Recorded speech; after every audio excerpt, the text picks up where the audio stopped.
Noong gabing iyon, sa mismong tabing ilog Pasig sa Maynila, ang atmosfera na dapat sana ay puno ng kaligayahan ay biglang nagbago at naging bangungot. Sa kwarto ng bagong kasal, na pinalamutsyan ng pulang sampagita at nagliliyab sa init ng kandila, isang kakaiba, mapanghi, at nakakakilabot na amoy ang dahan-dahang sumingaw. Tila nagbigay ito ng babala na mayroong hindi karaniwang nangyayari. Isang staff ng hotel ang kumatok ng mahina upang magdala ng prutas. Ngunit walang sumagot. Bahagyang nakabukas ang pinto. At nang itulak niya ito, nanigas siya sa kinatatayuan. Sa sahig, nakahandusay ang lalaking ikakasal sa isang lumalaking baha ng dugo, suot pa rin ang barong Tagalog niya.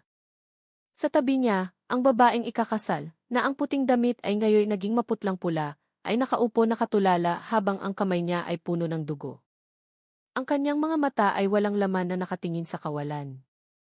Isang maliit na kutsilyo ang nahulog malapit sa kanyang paa, kumikinang sa liwanag ng kandila. Walang sinuman ang nakakaalam na ilang oras lang pagkatapos ng masayang kasalan, ang gabing iyon ay maitatala bilang isa sa pinaka-nakakakilabot na trahedya na yumanig sa Maynila. Para sa aming mga manonood mambabasa, maglaan po tayo ng maikling sandali upang manalangin at magbigay pugay sa Panginoon. Naway sa panalangin na ito, ang ating puso ay maging payapa at ang ating buhay ay mapuno ng biyaya. Kinaumagahan, tila gumagalaw ang Maynila sa ibang ritmo. Ang huling sikat ng araw ng tag-araw ay nagbigay ng ginintuang liwanag sa mga kalye ng lungsod.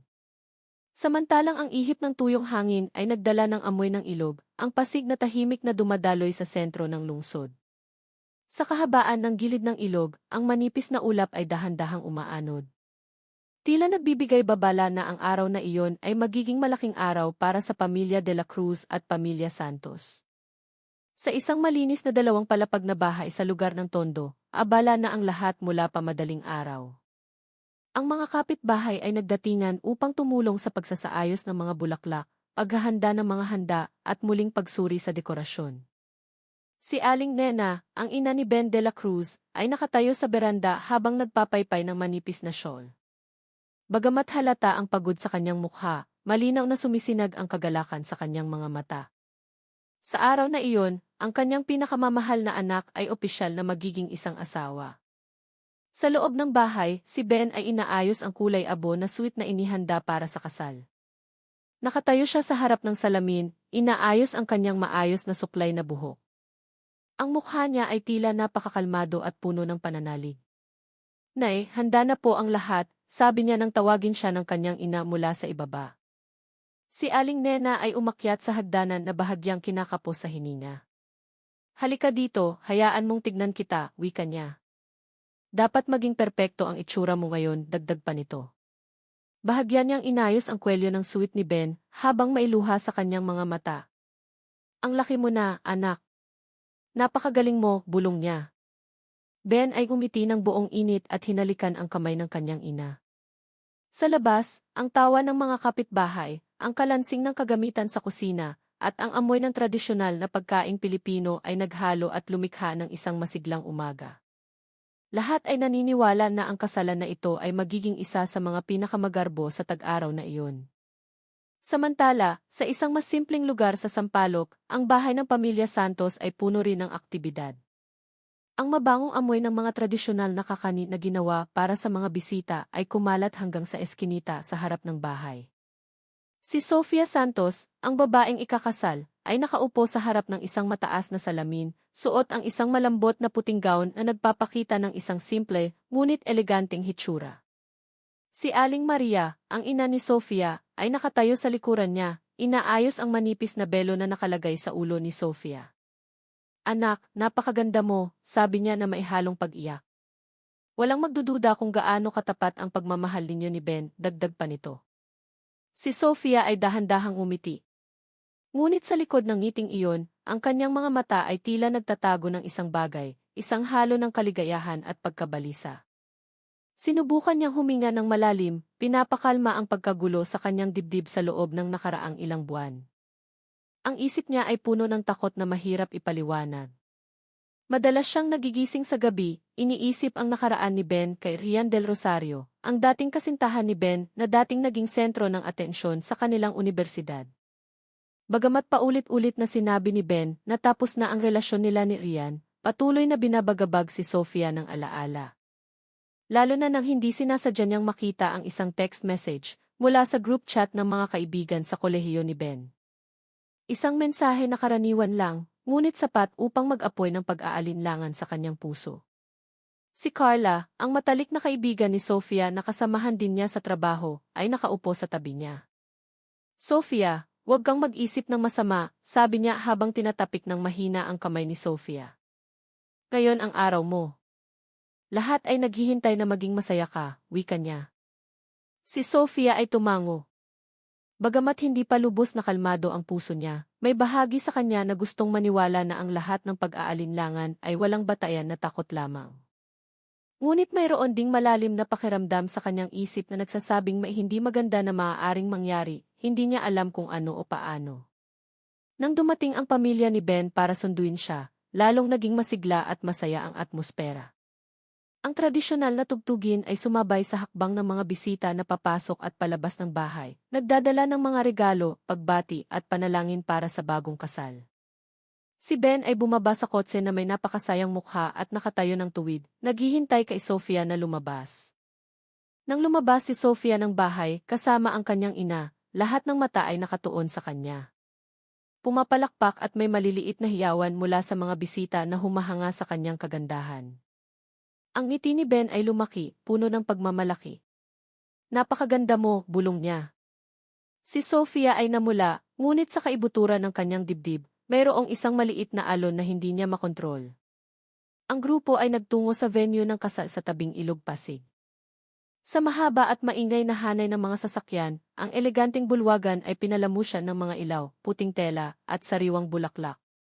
Mula sa malayo, ang gusali ay kumikinang, tila sumasalubong sa kaligayahan na lilikha doon sa araw na iyon. Ang mga bisita ay nagsimula ng dumating. Sila ay tumatawa, nakikipagkamay at pumupuri sa kung gaano bagay ang mag-asawa. Ang malambing na musika ay umaalingaw-ngaw, ang mga pagkain ay mainit na inihanda, at ang dekorasyon ay napuno sa bawat sulok ng kwarto, tulad ng isang pangarap na kasalan.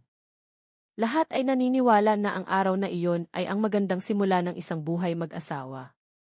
Walang sinuman ang nag-akala na ilang oras lang pagkatapos ng masayang mga ngiti, ang parehong lugar ay magiging saksi sa isang trahedya na yayanig sa buong Maynila. Gabi na. Ang bulwagan ng kasal sa tabing ilog Pasig ay napuno ng liwanag na nag-aaninag sa ibabaw ng tubig. Ang mainit na hangin sa Maynila ay bahagyang napawi ng ihip ng hangin mula sa ilog na nagpagaan sa atmosfera ng selebrasyon. Ang mga bisita ay patuloy na dumarating, suot ang kanilang pinakamagandang damit, nagdadala ng mainit na ngiti at pagbati para sa batang mag-asawa na itinuturing na ideal couple. Sa loob ng malaking silid na puno ng puti at gintong dekorasyon, si Ben at si Sofia ay nakatayo sa pangunahing entablado. Sila ay nagmukhang isang perpektong mag-asawa, magkahawak kamay, binabati ang mga bisita ng malambing na ngiti. Ang romantikong musika ay tahimik na umaalingaw-ngaw, samantalang ang mga kamera ng bisita ay abala sa pagkuha ng magandang sandali. Ngunit sa kaibuturan ng puso ni Sofia, mayroong isang bagay na gumugulo. Sinubukan niyang humiti, sinubukan niyang maging masaya, ngunit ang isip niya ay patuloy na lumilipad sa mga bagay na gusto niyang kalimutan. Ang tingin ni Ben kaninang umaga. Ang group chat messages na minsan niyang nakita. At ang lumang kwento tungkol kay Ryan Del Rosario. Lahat ay bumalik, paulit-ulit, tulad ng isang multo na ayaw umalis. Nang magsimula ang hapunan at ang mga bisita ay umupo, naging mas relaxed ang atmosfera. Ang mga bisita ay nagkukwentuhan, ang mga bata ay tumatakbo sa paligid ng mga mesa, at ang mga waiter ay nagsimula ng maghatid ng mga pagkain. Si Sofia at Ben ay naghalinhinan sa pagbati sa mga pamilya at malalapit na kaibigan na dumating mula sa iba't ibang sulok ng Metro Manila. Bigla, ang atmosfera sa harap ng pinto ay nagbago. Ilang bisita ang nagsimulang lumingon. Nagbubulungan sa isa't isa. Isang babae na may eleganteng asul na gown ang pumasok. Ang kanyang mahaba at maayos na buhok ay nakalugay. Ang mukha niya ay maganda at sopistikado. Ang lakad niya ay matatag at puno ng kumpiyansa. Ang kanyang pagdating ay agad na umakit ng atensyon. Ang babaeng iyon ay si Ryan. Si Ben ay sandaling natigilan nang makita niya ito. Ang maliit na reaksyon na iyon ay napakabilis, napakaikli, ngunit hindi nakaligtas sa paningin ni Sofia. Agad na nanigas ang ngiti sa mukha ni Sofia. Humihinga siya ng mahina. Pakiramdam niya ay may tumusok sa kanyang dibdib. Si Rian ay magalang na kumaway sa ilang matagal na nilang kaibigan, pagkatapos ay naglakad patungo sa isa sa mga mesa na inookupahan ng mga kaibigan ni Ben sa kolehiyo. Lahat ay nakakakilala sa kanya. Siya ang dating sentro ng atensyon noong kolehiyo, matalino, maganda at kaakit-akit. Marami ang nakakaalam ng kwento ni Rian at Ben, mga kasintahan noong kabataan na muntik ng ikasal, bago umalis si Rian upang mag-aral sa ibang bansa. Naramdaman ni Sofia na nilalamig ang kanyang kamay. Ang hawak ni Ben sa kanyang kamay ay biglang naging mabigat. Si Rian iyon, bulong niya, mahinahon ngunit matalim. Si Ben ay lumunok. Pero dumating siya bilang isang kaibigan. Magkakasama silang lahat sa grupo. Huwag kang mag-isip ng masama, wika niya.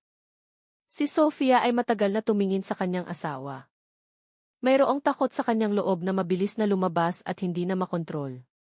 Sinubukan niyang huminga ng malalim, ngunit habang masinisikap niya, lalo siyang nahihirapan sa paghinga.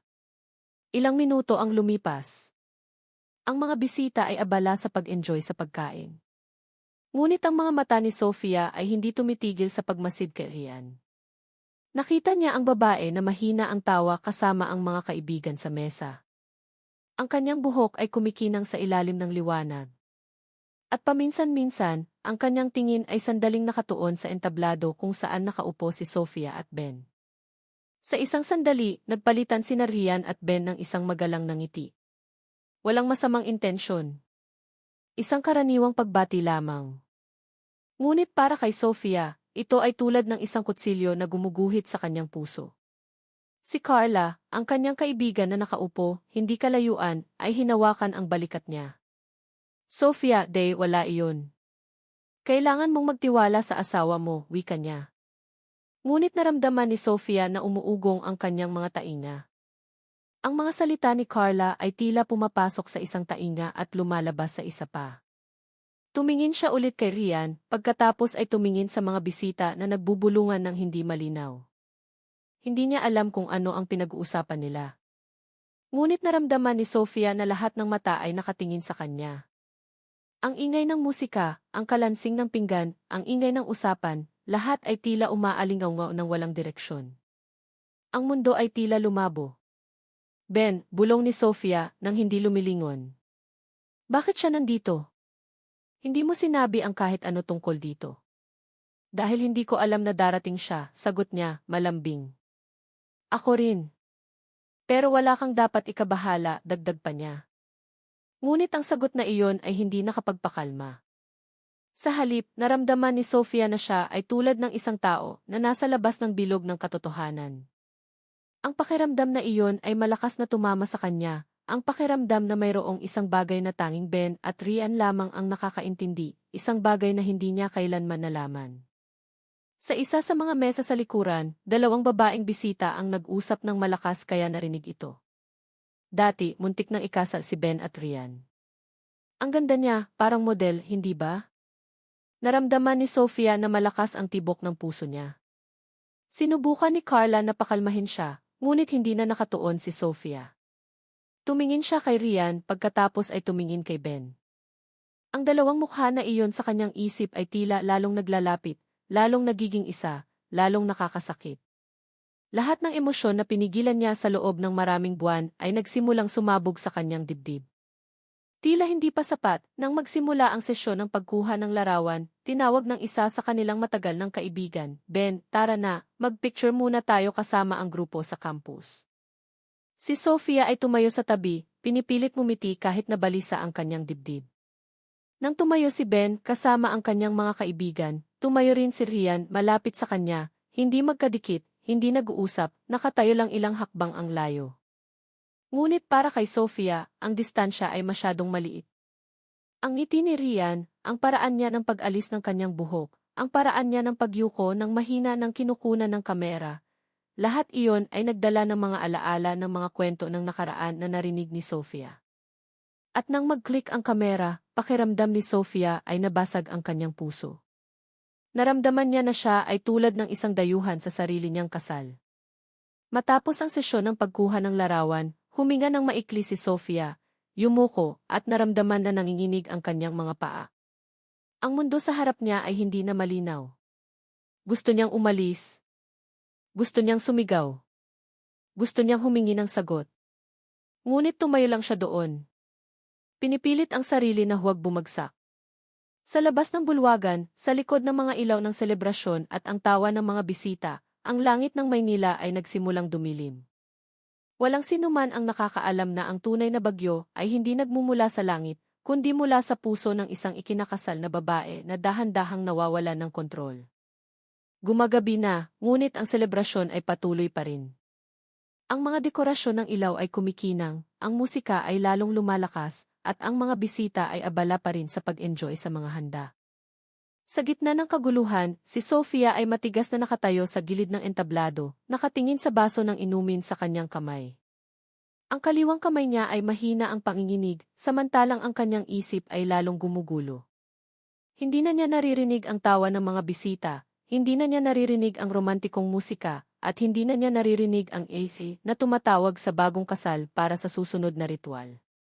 Ang naririnig lang niya ay ang malalim na alinggaw-ngao ng maliliit na boses sa kanyang isip, mga boses na nagsasabing magtanong, mag-alinlangan, mangamba, at matakot ng sabay-sabay. Mula sa malayo, nakita niya si Ben na nakikipag-usap sa dalawang kaibigan niya sa kolehiyo. Si Rian ay nakatayo, hindi kalayuan, magalang na nakangiti nang mailumapit sa kanya. Walang sobrang interaksyon sa pagitan ni Ben at Rian. Walang halatang kalapitan. Lahat ay normal. Normal para sa lahat, maliban kay Sofia. Naramdaman niya na ang mga mata ni Rian ay paminsan-minsan nakatuon sa kanya, tila hinuhusgahan siya. Sofia ay nag-iwas ng tingin, lumunok ng may hirap. Bakit siya bumalik dito?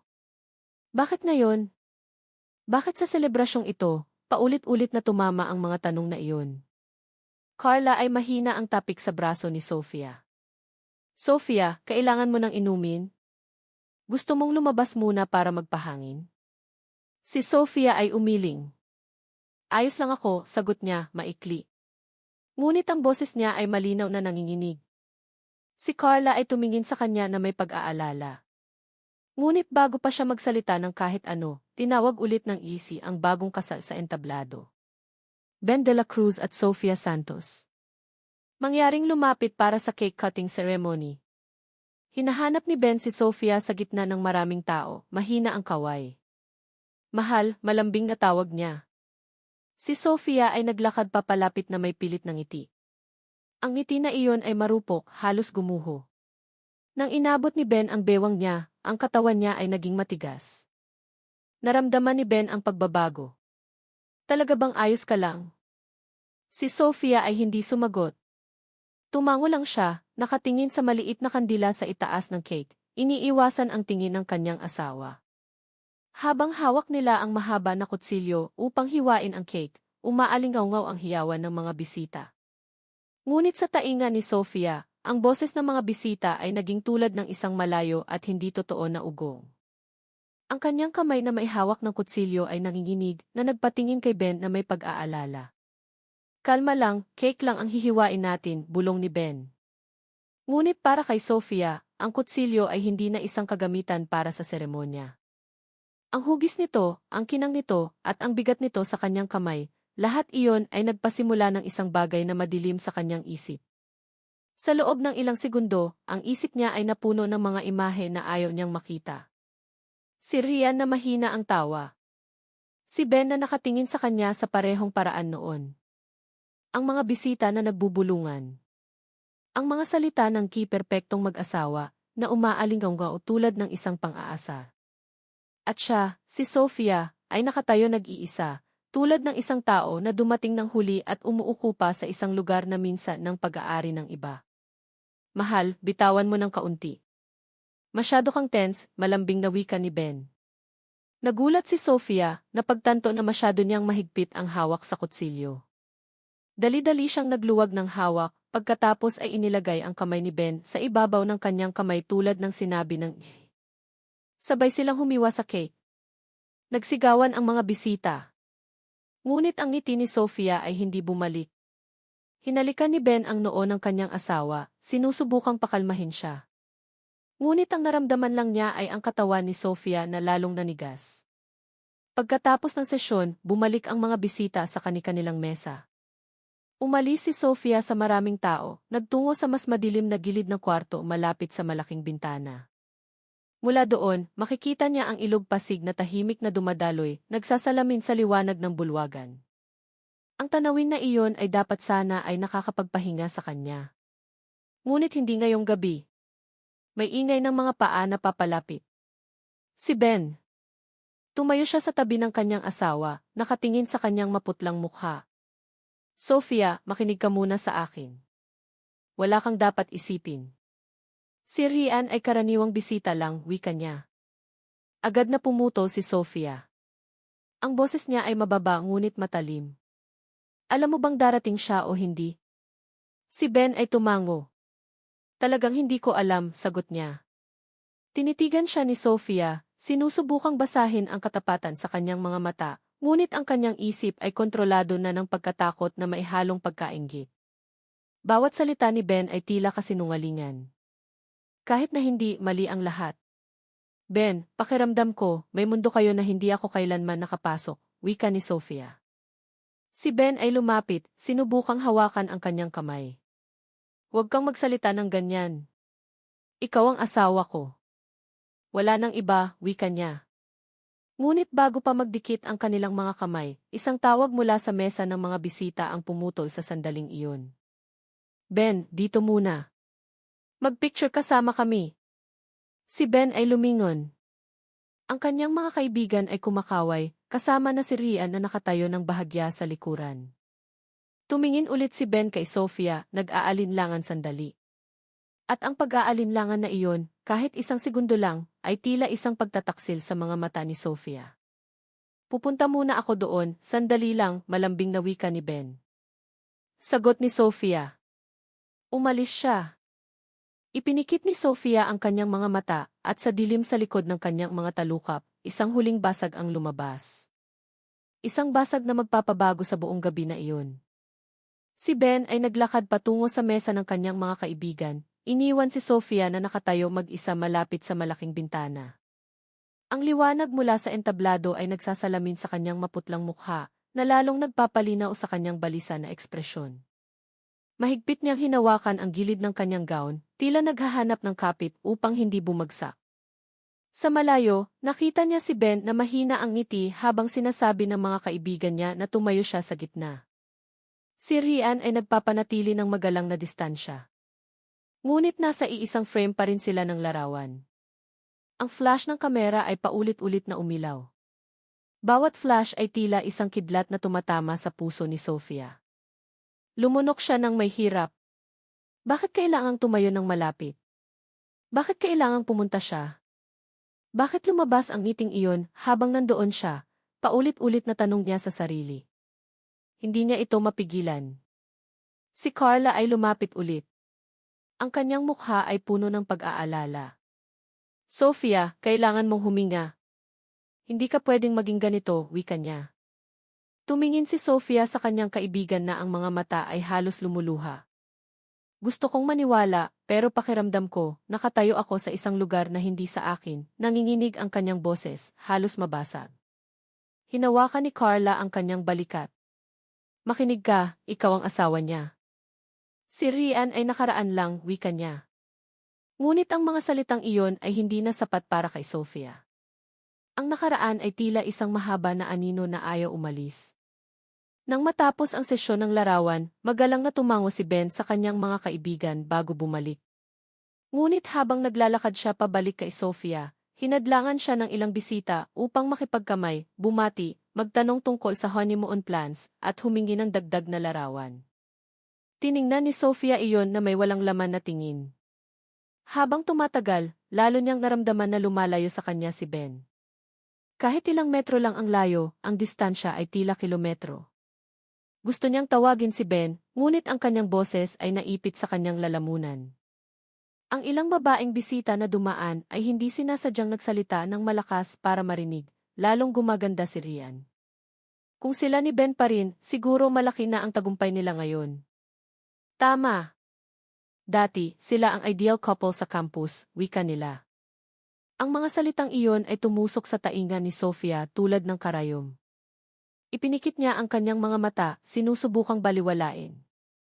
Ngunit ang mga boses ay patuloy na umikot. Habang tumatagal, lalo itong lumalakas. Ang kanyang hininga ay naging maikli. Ang kanyang dibdib ay naging masikip. Ang mga ilaw ng selebrasyon ay nagpapaikot sa kanyang ulo. Pakiramdam niya ay nahuhulog siya mula sa isang mataas na lugar nang hindi makakapit. Nang iminulat niya ulit ang kanyang mga mata, nagulat siya nang makita si Ben na nakikipag-usap sa isang lalaking bisita at si Rian ay nakatayo, hindi kalayuan sa likuran, tila naghihintay ng pagkakataon upang bumati. Kahit na sa katotohanan ay nakatayo lang si Rian nang walang direksyon. Para kay Sofia, tila ito ay isang nakatagong kalapitan. Tama na, bulong ni Sofia. Ang kanyang boses ay garalgal. Hindi ako makahinga dito, wika niya. Nang hindi naghihintay, lumabas siya sa pangunahing silid patungo sa likod na pasilyo ng bulwagan. Ang lakad niya ay mabilis, halos tumatakas. Pati ang mga waiter na dumaan ay lumingon nang makita ang mukha ng ikinakasal na babae na tila nalulula. Sa tahimik na pasilyo na iyon, si Sofia ay sumandal sa dingding, hinawakan ang kanyang dibdib, sinusubukang pakalmahin ang sarili. Ngunit bawat pagsubok na huminga ng malalim, ang mga masasamang imahe ay bumabalik, si Ben at Rian na magkasamang tumatawa. Si Ben na nakatingin kay Rian sa isang paraan na hindi niya kailanman ibinigay kay Sofia. Ang mga bisita na ikinukumpara siya sa babaeng iyon. Tinabunan ni Sofia ang kanyang mukha ng dalawang kamay. Bakit ako nakakaramdam ng ganito? Bakit ang gabi na ito ay hindi tulad ng pinangarap ko? Bakit hindi umaalis ang anino na iyon? May ingay ng mga paa na narinig. Sofia, mahinang tawag ni Ben. Agad na pinunasan ni Sofia ang mga luha na hindi pa bumababa. Kailangan ko lang ng hangin, sagot niya nang hindi tumitingin sa kanyang asawa. Si Ben ay lumapit, naguguluhan. Bakit ka umalis bigla? Hinahanap kita. Ayos ka lang ba? Ang mga salitang iyon, na dapat sana ay puno ng pag-aalala, ay naging tila isang drama para kay Sofia. Naramdaman niya ang isang hindi natural na pagnanasa sa kanyang dibdib, isang pagnanasa na may halong galit, takot at pagkadismaya. Hindi mo man lang napansin na umalis ako, bulong niya, mahina. Sofia, emosyonal ka. Huwag mo sanang maliitin, wika ni Ben habang sinusubukan niyang hawakan ang kanyang braso. Umiwas si Sofia. Kung hindi ko nakita si Rian na nakatayo malapit sa iyo, siguro makakalma ako. Pero ikaw ay patuloy na nakangiti. Tila walang nangyayari, wika niya. Karaniwan lang siyang bisita. Wala nang iba, matigas na wika ni Ben. Ngunit ang katigasan na iyon ay tila pagtatanggol sa tainga ni Sofia. Bakit kailangang pumunta siya, sigaw niya. Ang kanyang boses ay nagsimulang manginig. Bakit siya bumalik sa buhay natin? Bakit mukha kang iba nang makita mo siya? Sofia. Si Ben ay huminga ng malalim, pinipigilan ang sarili na magtaas ng boses. Pagod ka lang. Bumalik tayo sa loob. Pagkatapos nito, mag-uusap tayo ng maayos, wika niya. Ang pahayag na iyon ay nagpadama kay Sofia ng isang bagay na sumabog sa kanyang kalooban. Tila ang lahat ng kanyang pag-aalinlangan sa nakaraang mga buwan ay nagkaisa sa isang punto. Kaya ngayon, ako lang ang nagpapahirak sa iyo, tanong niya, mahina ngunit matalim.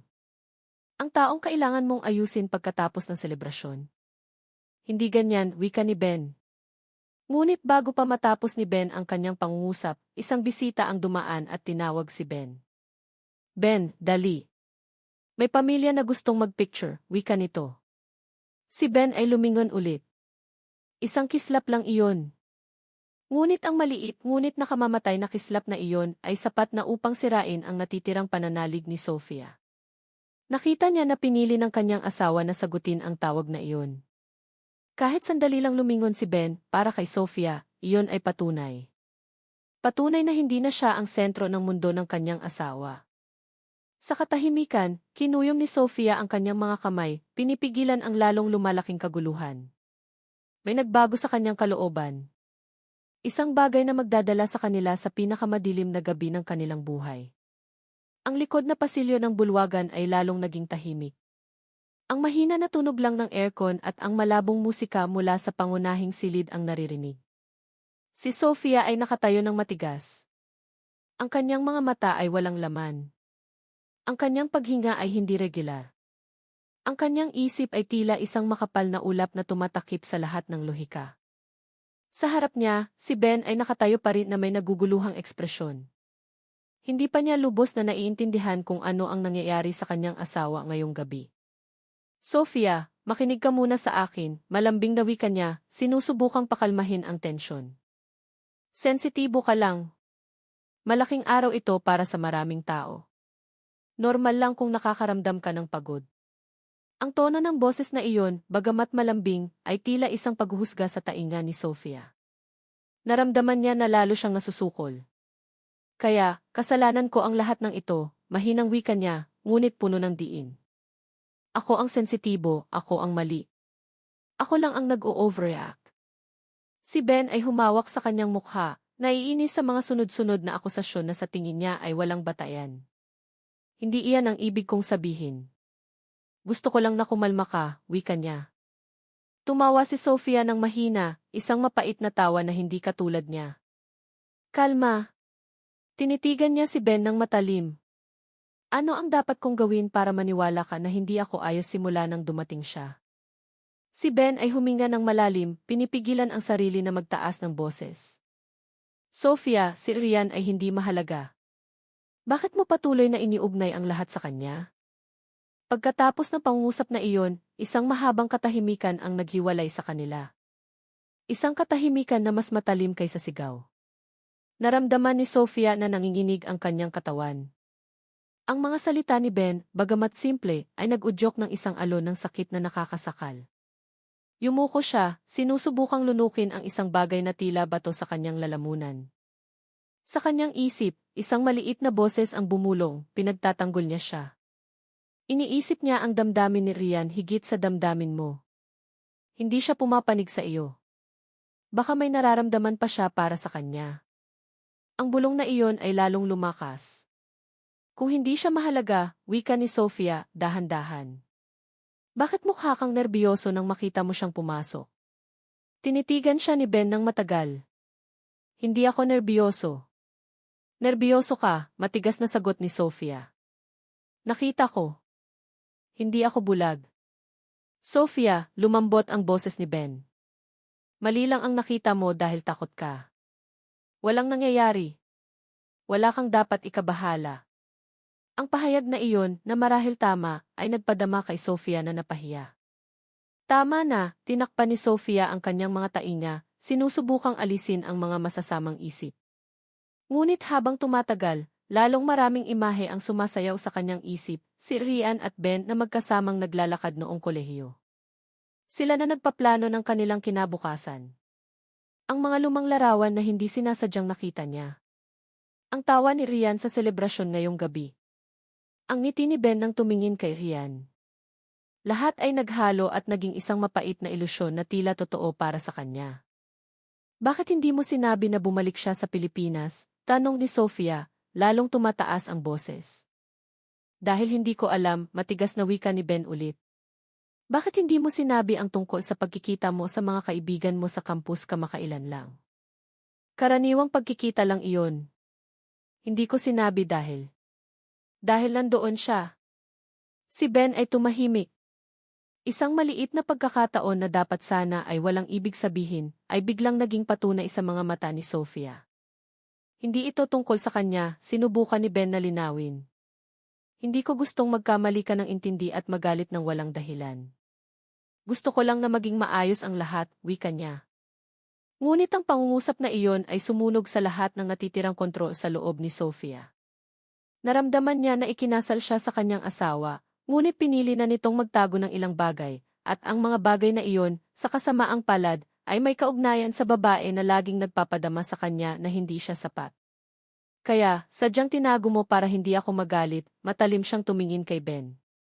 Ibig sabihin, may dapat itago. Si Ben ay umiling ng malakas. Hindi. Hindi iyon sekreto. Nagkataon lang. Isang tawag mula sa pangunahing silid ang muling pumutol sa sandaling iyon. Ben, picture ng pamilya na natin ngayon. Si Ben ay lumingon ulit. Isang kislap lang. At iyon ay sapat na upang sirain ang puso ni Sofia nang hindi na maibabalik. Tumingin si Ben kay Sofia sandali, pagkatapos ay sinabi, babalik ako pagkatapos nito. Pakiusap, maghintay ka sandali. Umalis siya. Tiningnan ni Sofia ang kanyang likod na lumalayo. Natigilan siya. May nasira sa kanyang kalooban. Ang kanyang mga luha ay bumaba, ngunit hindi dahil sa kalungkutan, kundi dahil sa pakiramdam ng kawalan, pagkatalo at kawalan ng halaga. Dahan-dahan siyang naglakad patungo sa gilid na pinto ng bulwagan. Gusto niyang lumabas. Ang mainit na gabi sa Maynila ay tila nagtatakip sa kanyang mga butas, lalong nagpapahirap sa kanyang paghinga. Sumandal siya sa labas na dingding, ipinikit ang kanyang mga mata. Ang kanyang isip ay hindi na magulo tulad kanina. Sa halip, sobrang kalmado sa isang nakakatakot na paraan. Isang malabong desisyon ang nagsimulang mabuo. Hindi ka dapat matalo. Hindi ka dapat maging pangalawa. Kailangan mong tiyakin na mananatili siyang sa iyo. Sa ibabaw niya, ang ilog Pasig ay tahimik na dumadaloy sa malayo. Ang mga ilaw mula sa mga tour boat ay nagsasalamin sa ibabaw ng tubig. Ang selebrasyon sa loob ng bulwagan ay masigla pa rin. Walang sinuman ang nakakaalam na sa labas, isang ikinakasal na babae ang katatapos lang magsara ng pinto ng katinuan at magbukas ng pinto patungo sa trahedya. Si Sofia ay matagal na nakatayo sa labas ng bulwagan, hinahayaan ang hanging gabi ng Maynila na humipo sa kanyang mainit na mukha. Ang liwanag ng lungsod na nagsasalamin sa ibabaw ng ilog Pasig ay tila kumikinang, ngunit hindi sapat upang pakalmahin ang kanyang gumugulong na isip. Ang masiglang atmosfera ng selebrasyon sa loob ng bulwagan ay tila malayo. Tila nasa ibang mundo. Ang kanyang damdamin ay magulo. Mula sa malayo, naririnig niya ang ingay ng musika, ang kalansing ng pinggan at ang tawa ng mga bisita. Ngunit lahat iyon ay tila isang alingaungaw na nagmumula sa isang mahabang pasilyo. Ang natitira na lang ay ang pakiramdam ng pagiging dayuhan. Tila hindi na siya bahagi ng kaligayahan na ipinagdiriwang. Pagkatapos ng ilang minuto ng pagtayo sa pagkalito, si Sofia ay naglakad pabalik sa loob ng bulwagan sa pamamagitan ng gilid na pinto. Naglakad siya sa tahimik na pasilyo. Ang tanging kasama niya ay ang mahina na ingay ng dekorasyon na gumagalaw sa ihip ng aircon. Nang papalapit siya sa pinto patungo sa pangunahing silid, bumagal ang kanyang mga hakbang. Narinig niya ang boses ni Ben na may kasamang tawa ng kanyang mga kaibigan. Ang boses na iyon, na karaniwan ay nakakapagpakalma, ay nagpadama sa kanyang dibdib ng lalong pagsisikip ngayong gabi. Isang event organizer ang nakakita sa kanya. Sofia, halika na at sumama ka ulit. Naghihintay ang mga bisita, wika nito. Mahina ang ngiti ni Sofia, pagkatapos ay pumasok. Nakita niya si Ben na nakatayo, hindi kalayuan, bumabati sa ilang kamag-anak na kakadating lang. Si Ben ay lumingon at ang kanyang mukha ay agad na nagbago at naging lumingan nang makita ang kanyang asawa na muling lumabas. Hinahanap kita, malambing na wika ni Ben habang hinahawakan ang kanyang kamay. Akala ko, kailangan mo lang ng kaunting pahinga, dagdag pa niya. Si Sofia ay tumango lang. Ang hawak sa kamay ay mainit, ngunit ang kanyang puso ay nanatiling malamig. Sinubukan niyang humiti, ngunit ang kanyang labi ay naging mabigat. Bumalik sila sa entablado upang tumanggap ng pagbati mula sa huling mga bisita. Tiningnan ni Sofia ang maraming tao at nakita si Rian na nakaupo sa isa sa mga mesa. Ang babae ay tila kalmado. Paminsan-minsan ay pumalakpak siya nang banggitin ang pangalan ng bagong kasal. Walang ugali na nagpapakita ng masamang intensyon. Ngunit para kay Sofia, ang presensya niya lang ay sapat na upang guluhin ang kanyang kapayapaan. Bawat pagtaas ni Rian ng kanyang ulo at pagtingin sa entablado, naramdaman ni Sofia na mayroong isang malamig na pader na naghihiwalay sa kanya sa mundo sa paligid niya. Hinawakan niya ang kamay ni Ben ng bahagyang mas mahigpit. Halos walang kamalay-malay. Si Ben ay lumingon, nagulat sa lakas ng hawak niya. Sofia, mahinang bulong niya. Nagluwag ng kaunti si Sofia, ngunit ang kanyang puso ay hindi pa rin kalmado. Tila ang lahat ng tingin ng mga bisita ay hindi nakatuon sa bagong kasal, kundi sa kanya, hinuhusgahan, ikinukumpara, at marahil ay kinaawaan. Sa wakas, natapos na ang huling bahagi ng programa. Ang mga bisita ay nagsimula ng umuwi. Ang mga dekorasyon ng ilaw ay nagsimula ng hinaan. Ang masiglang selebrasyon ay dahan-dahang nagbago at naging isang halos walang laman na silid. Nang bumaba sila sa entablado, mahina na hinimas ni Ben ang likod ni Sofia. Tapos na. Pagkatapos nito, tayong dalawa na lang. Huwag mo nang isipin ang kahit ano, wika niya. Ang mga salitang iyon ay tila nakakapagpakalma. Ngunit si Sofia ay may nararamdaman pa rin na gumugulo. Tila may bahagi ng kanyang sarili na tumangging maniwala na magiging maayos ang lahat. Sa dressing room, nagpalit ng damit si Sofia habang naghihintay si Ben sa labas na pasilyo. Tiningnan niya ang kanyang mukha sa salamin. Ang kanyang makeup ay maayos pa rin, ngunit ang kanyang mga mata ay tila pagod at gulo. Tila ang malaking selebrasyon na iyon ay nag-ubos lang ng kanyang damdamin, hindi nagbigay ng kaligayahan. Nang matapos ang lahat, umalis sila sa bulwagan. Ang kotse na inihanda ng pamilya ay nagdala sa kanila patungo sa isang marangyang hotel sa tabi ng ilog. Sa buong biyahe, sinubukan ni Ben na magkwento tungkol sa iba't ibang bagay na nangyari sa buong programa. Ngunit si Sofia ay nakatingin lang sa labas ng bintana. Ang mga ilaw ng lungsod na dumadaan ay tila mahahabang guhit ng liwanag na hindi kailanman nagkakaroon ng hugis. Ang paraan ng pagsasalita ni Ben ay tila malayo, tila nagmumula sa ibang silid. Pagdating sa hotel, isang receptionist ang mainit na sumalubong sa kanila at ibinaba ang keycard para sa espesyal na kwarto ng bagong kasal. Sumakay sila sa elevator patungo sa pinakataas na palapag. Sa loob ng elevator, ang kanilang salamin ay tila magkasama, dalawang bagong kasal na dapat sana ay masaya. Ngunit nakita ni Sofia ang kanyang anino tulad ng isang tao na may mabigat na pasanin sa kanyang dibdib. Nang magbukas ang pinto ng kwarto, agad na napuno ang hangin ng amoy ng sampag-ita. Ang kwarto ay maganda ang dekorasyon, nagkalat na talulot ng bulaklak, maliliit na kandila, malambot na kortina na gumagalaw sa ihip ng hanging gabi. Mukhang perpekto ang lahat. Perpekto para sa gabi na dapat sana ay ang simula ng isang bagong buhay. Ngunit pagkapasok pa lang, tila nawala ng lakas ang katawan ni Sofia. Ang tahimik na silid ay lalong nagpadama sa ingay sa kanyang ulo na lumalakas. Ang pakiramdam ng kawalan ng katiyakan na pinigilan niya sa buong araw ay muling lumabas sa ibabaw. Niyakap siya ni Ben mula sa likuran, sinusubukang pakalmahin siya. Ngayon tayo lang. Kalimutan mo na ang anumang gumugulo sa puso mo, wika niya. Ipinikit ni Sofia ang kanyang mga mata. Ngunit sa dilim sa likod ng kanyang mga talukap, bumalik ulit ang anino ni Rian. Ang tingin ni Ben sa selebrasyon. Ang boses ng mga bisita na nagbubulungan. Ang pakiramdam ng pagiging dayuhan na dumating ng walang paalam, lahat ay bumalik, bumaha sa isang nakakasakal na alon. Nang iminulat niya ang kanyang mga mata, may nagbago sa kanyang tingin. Ang gabing iyon ay hindi na gabi ng kaligayahan. At ang kwarto na iyon ang lugar kung saan nagsimulang dumaloy ang unang alon ng trahedya. Nang sumara ang pinto ng kwarto, nawala ang ingay ng mundo sa labas. Ang naririnig lang ay ang mahina na ingay ng aircon, ang lalong lumalakas na amoy ng sampag-ita, at ang kumikislap na liwanag ng kandila. Ang atmosfera ng kwarto ay dapat sana ay romantiko. Ngunit para kay Sofia, bawat detalye ay tila isang nakakasakal na presyon. Inilagay ni Ben ang baukwet ng bulaklak sa maliit na mesa, pagkatapos ay tumingin sa kanyang asawa na matigas na nakatayo sa gitna ng kwarto. Sofia, umupo ka muna. Mukhang pagod na pagod ka, wika niya habang lumalapit. Si Sofia ay hindi gumalaw. Ang kanyang tingin ay walang laman, tila may tinitimbang na isang bagay na hindi nakikita. Si Ben ay huminga ng mahina, pagkatapos ay hinawakan ang kanyang kamay. Mahal, kanina ka pa balisa. Sabihin mo sa akin.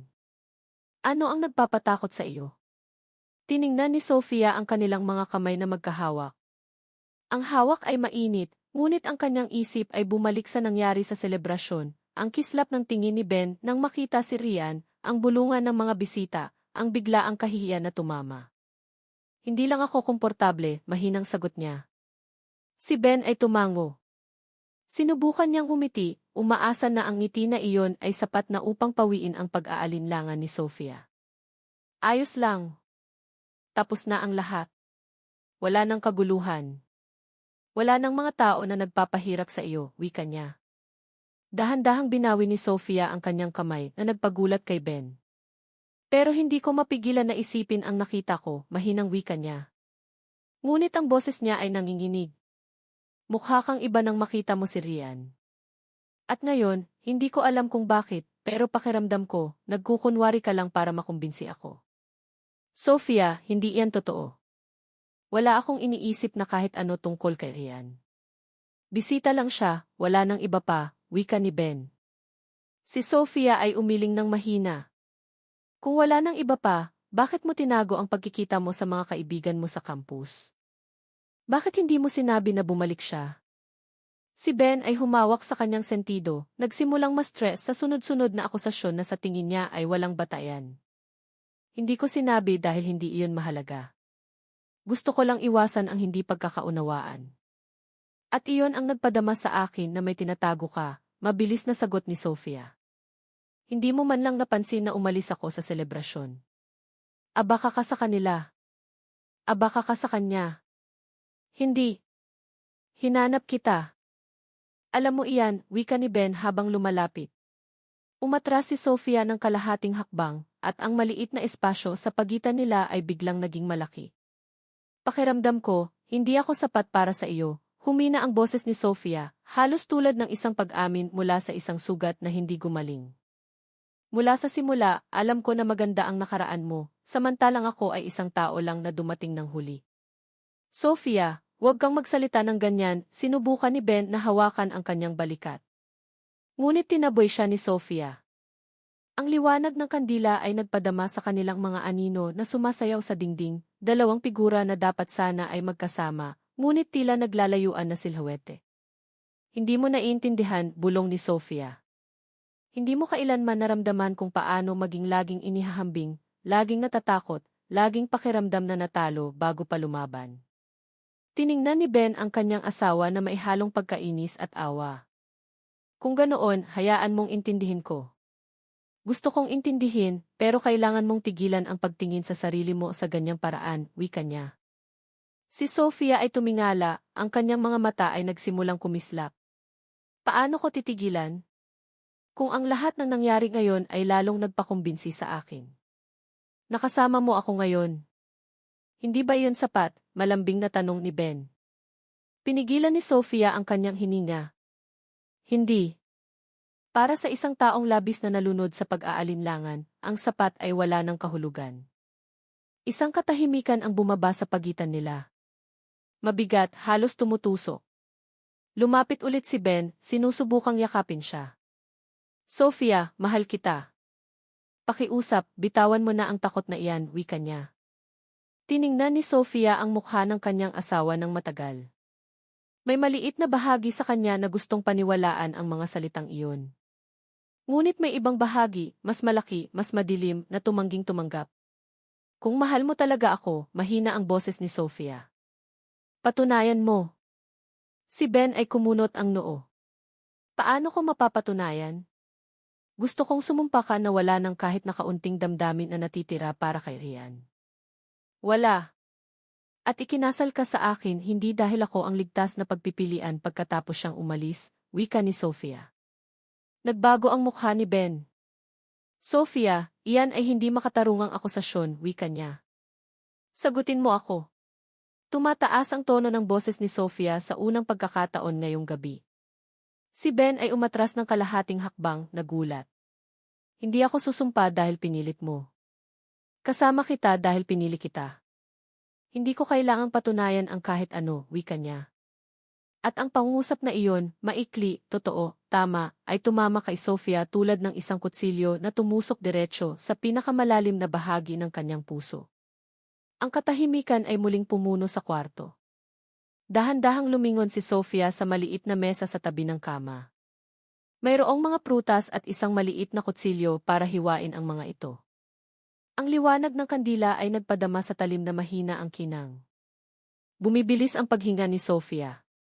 Nakita ni Ben ang direksyon ng tingin ng kanyang asawa at naramdaman na mayroong hindi maganda. Sofia, huwag kang gumawa ng kahit ano. Sofia, makinig ka sa akin. Ngunit si Sofia ay hindi na nakikinig. Ang kanyang ulo ay puno ng mga boses na umiikot tulad ng isang bagyo. Nagsisinungaling siya. Pinili ka niya dahil napilitan lang. Iniisip pa rin niya si Rian. At mawawala mo siya ngayong gabi o magpakailanman. Ang mga mata ni Sofia ay dahan-dahang nagbago, kalmado ngunit walang laman. Mapanganib. At ang trahedya ay natagpuan na ang kanyang pinto ng pagpasok. Si Ben ay nakatayo ng matigas, hindi naglakas loob na gumalaw ng mabilis. Nakita niya kung paano nagbago ang tingin ni Sofia. Hindi na tingin ng isang nasaktang asawa, kundi ng isang tao na naliligaw sa gitna ng kanyang sariling emosyon. Ang tingin na iyon ay walang laman at malamig, ngunit sa likod nito ay mayroong lumalaking takot. Sofia, pakiusap, mag-usap tayo, malambing na wika ni Ben, sinusubukang panatilihin ang kanyang boses na matatag. Si Sofia ay hindi sumagot. Dahan-dahan siyang naglakad patungo sa gilid ng mesa sa tabi ng kama.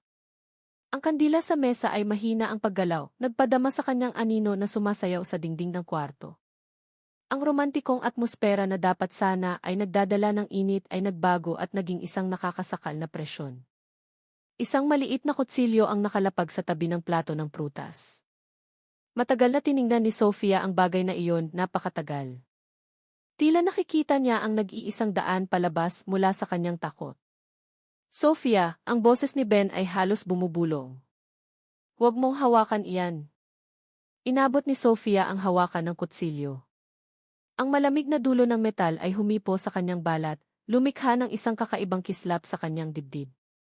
Ang kanyang mukha ay hindi nagpapakita ng galit o pagkalito. Sa halip, sobrang kalmado. Ayaw kitang mawala, biglang wika ni Sofia. Ang kanyang boses ay garalgal ngunit malinaw. Hindi ka mawawalan sa akin, sigaw ni Ben, mas malakas kaysa sa plano niya. Ngunit agad niyang ibinaba ang tono ng kanyang boses. Nandito ako. Malalampasan natin ang lahat ng ito. Pakiusap, itapon mo na iyan, wika niya. Si Sofia ay umiling, nakatingin pa rin kay Ben nang hindi kumukurap. Sabi mo hindi mahalaga, pero mahalaga sa akin ang lahat ng ito. Bawat ngiti, bawat tingin mo, iniisip ko ang lahat, wika niya. Bahagyan niyang itinataas ang kutsilyo, hindi para sumalakay, kundi para ipakita kung gaano kaseryoso ang kanyang sakit. Hindi ako makahinga nang hindi natatakot na iiwan mo ako, wika niya. Itinaas ni Ben ang kanyang dalawang kamay, sinusubukang ipakita na wala siyang intensyon na agresibong lumapit. Hindi ako aalis. Hindi kita iiwan. Sofia, makinig ka sa akin. Nasasaktan ka lang. Pakiusap, bigyan mo ako ng pagkakataon na ayusin ang lahat, wika niya. Si Sofia ay kumunot ang noo. Pero nakita ko mismo na nakatingin ka kay Rian sa ibang paraan. Ang nakikita mo lang ay anino ng sarili mong takot, mabilis na putol ni Ben. Hindi ako nakatingin sa kanya ng ganyan. Ang puso ko ay nandito, kasama mo, wika niya. Sa isang sandali, lumambot ang mukha ni Sofia. Mayroong kislap ng pag-aalinlangan sa kanyang mga mata. Tila sinusubukan niyang hanapin ang katotohanan sa mga salitang iyon. Ngunit ang sugat sa kanyang kalooban ay sobrang lalim, sobrang matagal na, sobrang hirap pakalmahin sa loob ng ilang minuto. Kung ganoon, yumuko si Sofia, nanginginig ang kanyang balikat. Bakit laging pakiramdam ko ay nag-iisa ako kahit nakasama kita? Wala si Ben ang sagot. Ang katahimikan na iyon ang lalong nagpadama sa lahat ng takot ni Sofia na bumalik ng mas malakas. Dahan-dahang itininaas ni Sofia ang kanyang mukha. Ang kanyang mga mata ay napuno na ng mga luha na hindi bumaba. Hindi ko kaya. Hindi ko kayang mabuhay kung kailangan kong matalo sa kanya, wika niya. Hindi ko hahayaang bumalik siya at agawin ang dapat na sa akin. Walang inaagaw. Nagkakamali ka lang, Sofia. Pakiusap, bitawan mo na iyan. Mag-uusap tayo. Ipaliwanag ko ang lahat, isa-isa. Maaari tayong umalis dito ngayon kung gusto mo. Maaari tayong umuwi o mag-road trip o kahit ano, wika ni Ben. Hindi, putol ni Sofia. Ang kanyang boses ay garalgal, halos mabasag. Hindi mo naiintindihan ang lahat ng ito. Ang lahat ng ito ay tila katapusan na sa akin, wika niya. Si Ben ay umakyat ng isang hakbang. Reflex si Sofia na itinataas ang kutsilyo ng mas mataas. Sofia, hindi kita sasaktan, wika ni Ben, nagmamakaawa. Ang kanyang dalawang kamay ay nakataas pa rin. Pakiusap, huwag kang gumawa ng isang bagay na sisira sa ating buhay, dagdag pa niya. Ang salitang sisira ay nag-udyok ng isang bagay sa loob ni Sofia. Tumawa siya ng maikli, isang basag na tawa na walang kaligayahan. Sirang-sira na ang buhay natin, bulong niya. Nawala ko ang sarili ko simula nang makita ko siyang pumasok sa selebrasyon, wika niya. Naramdaman ni Ben na tumatayo ang kanyang balahibo. Alam niya na kailangan niyang lumapit bago lumala ang sitwasyon. Ngunit ang isang maling galaw ay maaaring makasira sa lahat. Mahal kita, wika ni Ben, nag-aalinlangan. Sofia, pakiusap, magtiwala ka sa akin. Tiningnan ni Sofia ang mukha ng kanyang asawa. Ang mukha na mahal niya. Ang mukha na pinangarap niya na makakasama sa pagbuo ng kinabukasan. Ngunit ang pagkainggit at takot ay sobrang higpit na humawak sa kanyang puso, kaya ang salitang magtiwala ay wala ng lugar. Mahal din kita, bulong niya pabalik. Sobra akong nagmamahal kaya natatakot akong mawala ang katinuan ko, wika niya. Ang kanyang kamay na may hawak ng kutsilyo ay tila nanginginig. Ang kanyang luha ay bumaba sa wakas, isang patak. Ngunit hindi iyon senyales na nagising o gumaling siya. Iyon ang patak na nagtatak ng huling pagkawala ng kontrol. Nakita ni Ben ang panganib na iyon. Sofia, ibaba mo ang kuts, ngunit ang pangusap na iyon ay hindi natapos. Umakyat si Sofia. At ang gabi na dapat sana ay ang simula ng isang bagong buhay ay nagsimulang magbago at naging isang impyerno na walang daan palabas. Si Sofia ay nakatayo ilang hakbang lang ang layo kay Ben. Ang maliit na kutsilyo sa kanyang kamay ay mahina ang kinang sa liwanag ng kandila. Ang kanyang paghinga ay mabilis, ngunit ang kanyang mga mata ay nanatiling nakatuon kay Ben. Tila hindi na niya nakikita ang kanyang asawa, kundi ang anino ng takot na pinigilan niya sa lahat ng oras. Itinaas ni Ben ang kanyang dalawang kamay, sinusubukang manatiling kalmado kahit na malakas ang tibok ng kanyang dibdib. Sofia, pakiusap, ibaba mo iyan. Ayaw kong masaktan ka at ayaw kong may masaktan ngayong gabi, wika niya. Malalim siyang tinitigan ni Sofia. Nasaktan na ako, Ben. Bago pa tayo makarating sa kwartong ito, wika niya. Nandito ako ngayon. Hindi ka nag-iisa, mabilis na wika ni Ben. Si Sofia ay umiling ng mahina. Hindi mo naiintindihan. Hindi mo kailanman naiintindihan ang takot ko. Ano ang pakiramdam ng maging anino ng ibang babae na hindi man lang nagsumikap ng kahit ano, pero laging nagpapadama sa akin na natalo ako, wika niya. Ang luha ay dumaloy sa kanyang pisngi, ngunit ang kanyang hawak sa kutsilyo ay hindi humina. Sinubukan ni Ben na umakyat ng kalahating hakbang ulit. Sofia, ikinasal ako sa iyo. Ikaw ang kinabukasan ko.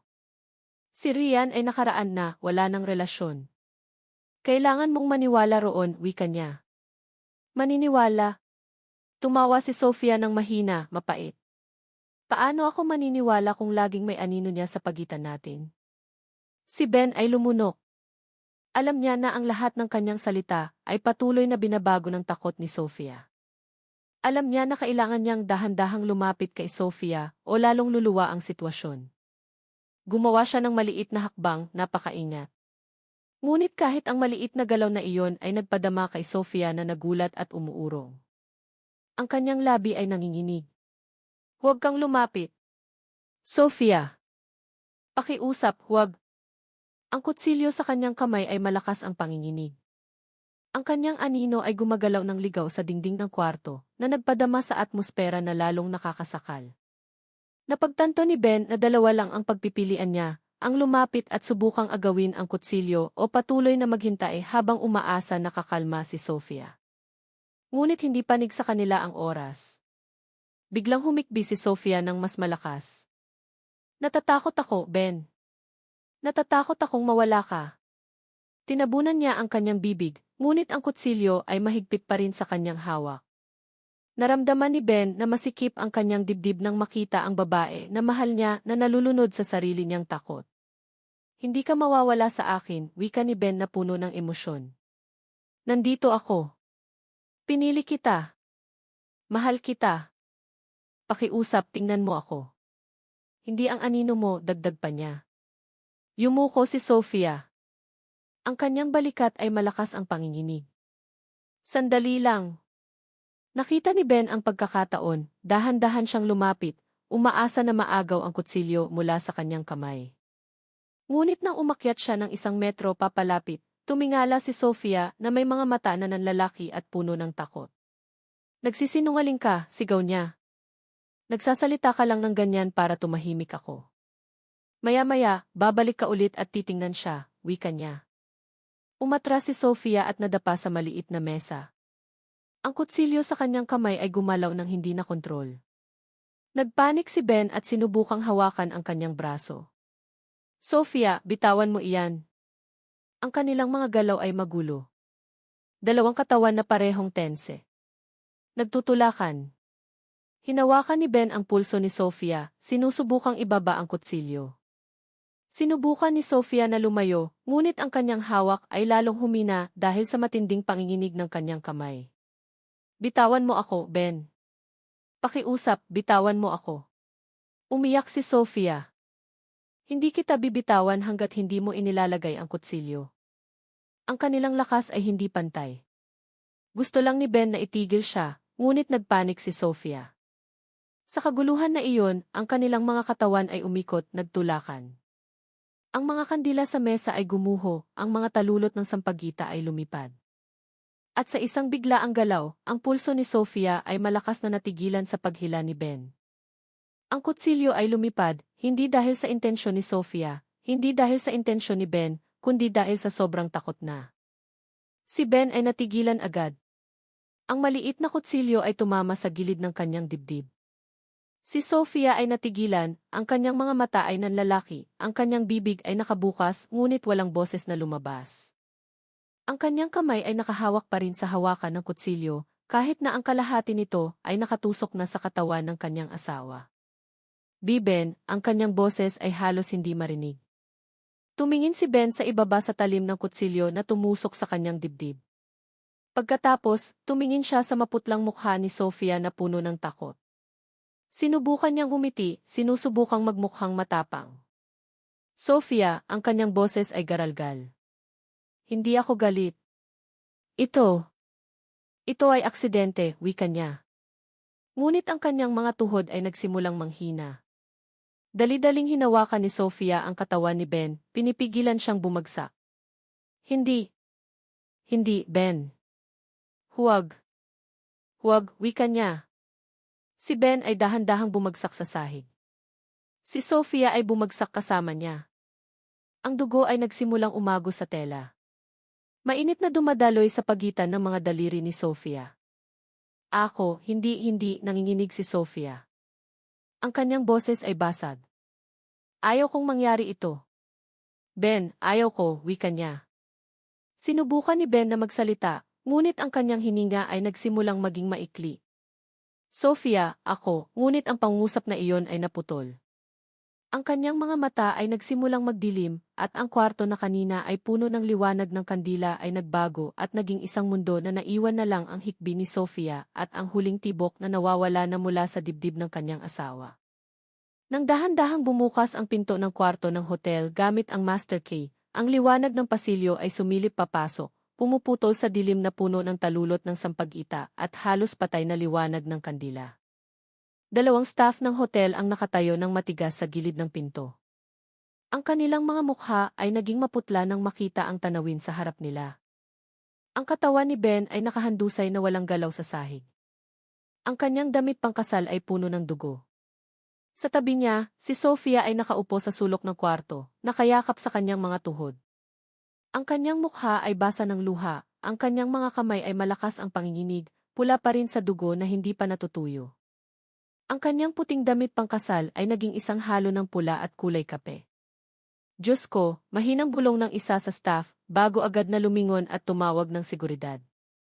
Sa loob ng ilang segundo, ilang security guard ang tumakbo papasok. Ang iba ay agad na sinuri ang pulso ni Ben. Ang iba ay sinubukang pakalmahin si Sofia. Ngunit ang babae ay walang tugon. Ang kanyang mga mata ay walang laman. Ang kanyang tingin ay hindi nakakabit sa sinuman. Tila wala na siya sa mundo. Di nagtagal, ang ingay ng sirena ay pumuno sa kalye sa harap ng hotel. Pulisya at ang medical team ay dumating ng sabay na nagpadama sa pasilyo ng hotel na puno ng tensyon. Ang mga bisita na natitira pa ay lumabas sa kani-kanilang kwarto, nakatingi na may pagtataka at takot nang makita ang pulisya na pumapasok sa kwarto ng bagong kasal. Sinuri ng isang doktor si Ben sandali. Pagkatapos, umiling siya ng mahina. Wala nang palatandaan ng buhay. Matagal na siyang patay, wika nito. Ang pulisya ay lumuhod sa harap ni Sofia. Ma'am, naririnig niyo ba ako? Ano ang nangyari dito? Tiningnan siya ni Sofia ng matagal, ngunit ang kanyang mga labi ay hindi gumalaw. Pagkatapos ng ilang segundo, mahina lang siyang bumulong. Halos hindi marinig. Hindi ko sinasadya. Takot lang ako, wika niya. Ang mga pulis ay nagpalitan ng tingin. Isa sa kanila ang kumuha ng gloves at inilagay sa kustodya ang kutsilyo ng prutas na nahulog hindi kalayuan sa katawan ni Ben. Sa hawakan ng kutsilyo, ang fingerprint ni Sofia ay malinaw na nakikita. Ang isa pang pulis ay tinulungan si Sofia na tumayo. Ang kanyang katawan ay nanginginig, halos gumuho kaya kailangan nila siyang suportahan sa magkabilang gilid. Nang dinala siya palabas ng kwarto, sandaling lumingon si Sofia sa likuran, tiningnan ang katawan ng kanyang asawa ulit. Ayaw kitang patayin, bulong niya. Ngunit ang boses na iyon ay nalunod sa hakbang ng pulisya na nagdadala sa kanya palabas.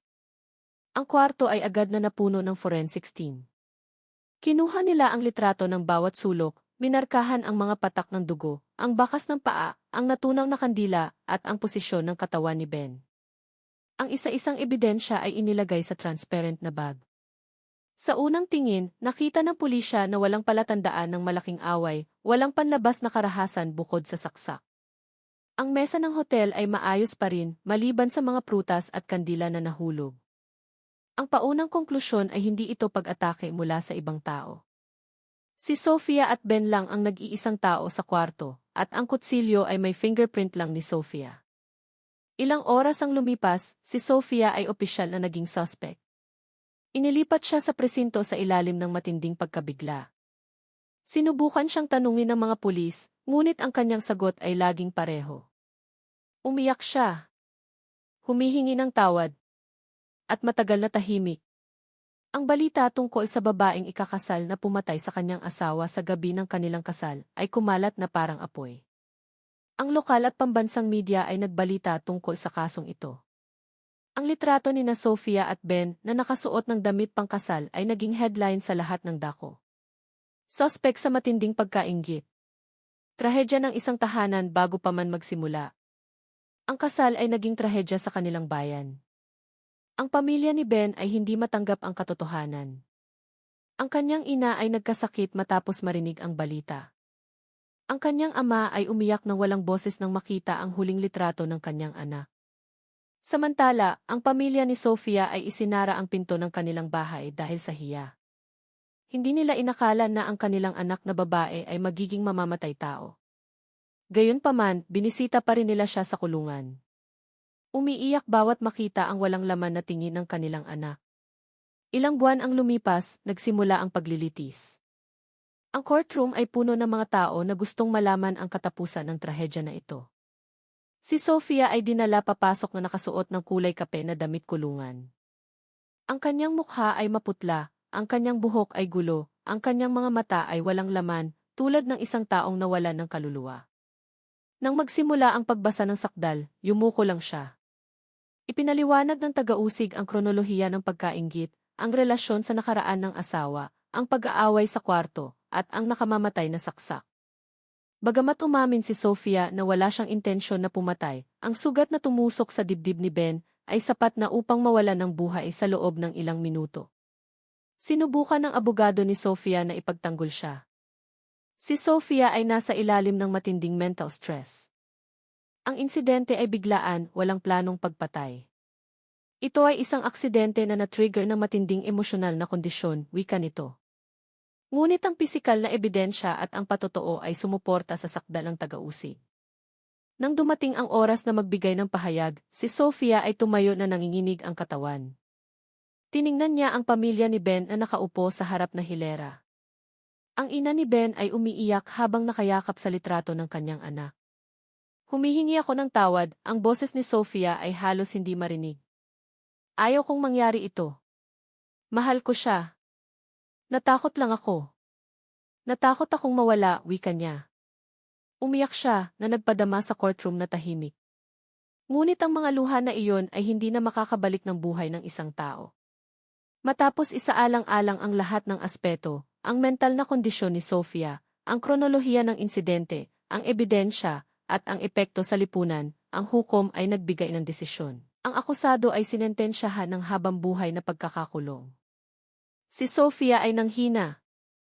Ang kanyang mga paa ay halos hindi na makasuporta sa kanyang katawan. Kailangan siyang hawakan ng mga pulis sa magkabilang braso habang dinala siya palabas ng courtroom. Sa likuran, narinig ang ingay ng iyak ng pamilya ng dalawang panig.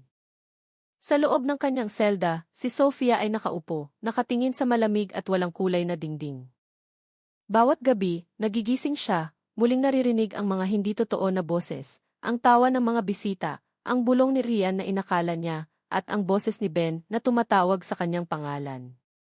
Tinatakpan niya ang kanyang tainga, ipinipikit ang kanyang mga mata, ngunit ang anino ay hindi kailanman umalis.